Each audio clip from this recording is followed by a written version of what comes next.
আলাইকুম। Hello everyone, welcome to my channel. কেমন আছেন সবাই? আশা করছি ভালো আছেন। আমিও আলহামদুলিল্লাহ ভালো আছি।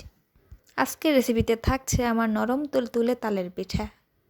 খুবই সফটলি এবং সুস্বাদু কিভাবে আমি তৈরি করি তালের পিঠা, রেসিপিটি চাচ্ছি আপনাদের সাথে শেয়ার করতে। তো চলুন দেখে নিই প্রস্তুত প্রণালীটা। প্রথমে নিয়ে নিলাম তাল তো অবশ্যই লাগবে, তো আমি এখানে কাঁচা তাল নিয়ে নিলাম, একটু ঘন করে তালটা আমি নিয়ে নিয়েছি।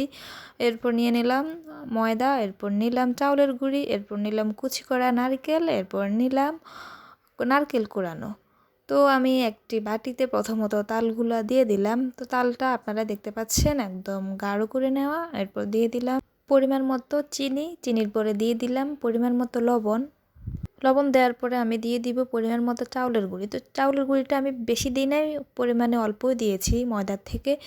তো আমি চাউলের গুঁড়ি দেওয়ার কারণটা হচ্ছে পিঠাটা তাহলে একদম মচমচে থাকে। এক্সট্রা আটা কিংবা ময়দা দিয়ে বানালে আমার কাছে পিঠাটা কেমন থ্যাতলানো লাগে।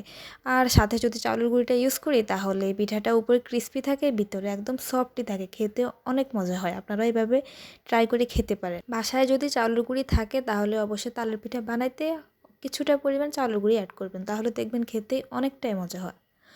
আর এরপর দিয়ে দিলাম আমি কোরানো নারকেল, এরপর দিয়ে দিলাম কুচি করা নারকেল। তো নারকেলের পরিমাণটা আমি অনেকটাই বেশি দিয়েছি, আপনারা দেখতে পাচ্ছেন। আসলে খেতেও অনেকটাই মজা হবে, তাই আমি একটু বাড়িয়ে দিলাম যেন অনেক সুস্বাদু হয় খেতে। তো এভাবে আমি হাত দিয়ে ভালোভাবে মেখে একটা ডো তৈরি করে নিচ্ছি। আর তালের পিঠার এই যে কমপ্লিট হয়ে গেছে।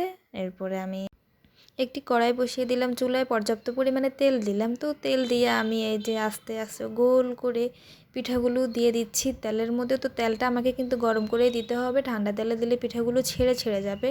তেলটা যখন গরম হয়ে গেছে আমি আস্তে আস্তে পিঠাগুলো দিয়ে দিলাম। পিঠাগুলো দিয়ে আমি যখন এক পাশ হয়ে গেছে তখন নেড়ে নিলাম। নেড়ে এই যে কিছুক্ষণ অপেক্ষা করলাম, প্রায় 10 মিনিটের মতো মিডিয়াম আঁচে পিঠাগুলো আমি বানাচ্ছি। কম আঁচে দিলে পিঠাগুলো ফুলবে না, এরপরে আপনার বেশি আঁচে দিলে পিঠাগুলো পুড়ে যাবে আর ভিতরে হবে না, কাঁচা থেকে যাবে। তো আমি মিডিয়াম আঁচে পিঠাগুলো আস্তে আস্তে তৈরি করে নিচ্ছি। আর আপনারা দেখতে পাচ্ছেন মাশাআল্লাহ কত সুন্দর হয়েছে পিঠাগুলো, আসলে খেতেও অনেক মজা হয়েছে। আর এভাবে আমি আস্তে আস্তে সবগুলো পিঠা তৈরি করে নেব।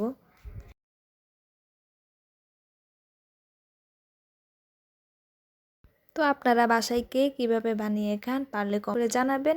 আমি তো এভাবেই খাই, আর আমার নারকেলের পরিমাণটা আমি একটু বেশি দিই, কারণ তাহলে আমার খেতে অনেকটা মজা লাগে। এভাবে আস্তে আস্তে বানিয়ে নিলাম আর কি সবগুলো পিঠা, এপাশ ওপাশ উল্টিয়ে। মাশাআল্লাহ দেখতে পারতেছেন পিঠাগুলো কি সুন্দর ফুলকো হয়ে যাচ্ছে। সবগুলো পিঠা এভাবে আমি বানিয়ে ফেললাম আস্তে আস্তে।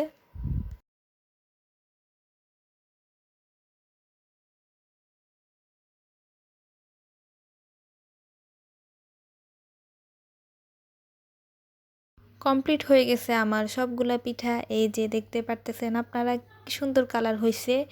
আর একটা আমি ভেঙে দেখাচ্ছি কেমন হয়েছে। এই যে দেখেন ভিতরে পুরাই নারকেলে ভরপুর, আর কেমন সফটলি হয়েছে পিঠা, অনেকটাই মজা হয়েছে খেতে। আর আমার রেসিপিটি যদি আপনাদের ভালো লেগে থাকে অবশ্যই আমার পাশে থাকবেন। আজকের মতো এখানে, আল্লাহ হাফেজ।